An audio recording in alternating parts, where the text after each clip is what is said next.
চিত্রনায়িকা পূর্ণিমা নতুন সিনেমা বা নাটকে না থাকলেও বরাবরের মতোই রয়েছেন আলোচনায়। সামাজিক যোগাযোগ মাধ্যমে তার একটি ছবি বা পোস্ট মানেই ভক্তদের আগ্রহের কেন্দ্রবিন্দু।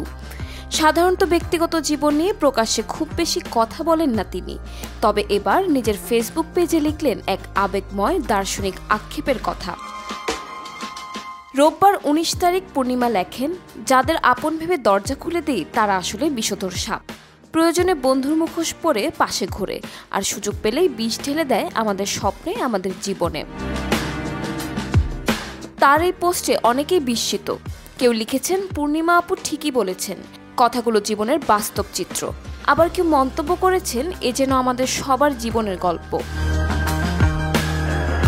পূর্ণিমা আরও লিখেছেন, যখন মানুষ জীবনের সাফল্যের শিখরে পৌঁছায় তখন কিছু মানুষ মৌমাছির মতো চারপাশে গুনগুন করে, প্রশংসার ফুলঝুরি ঝরিয়ে তারা সান্নিধ্যের ভান করে, কিন্তু সময় খারাপ হলে মৌমাছির মতোই উড়ে যায় অন্য ফুলের দিকে।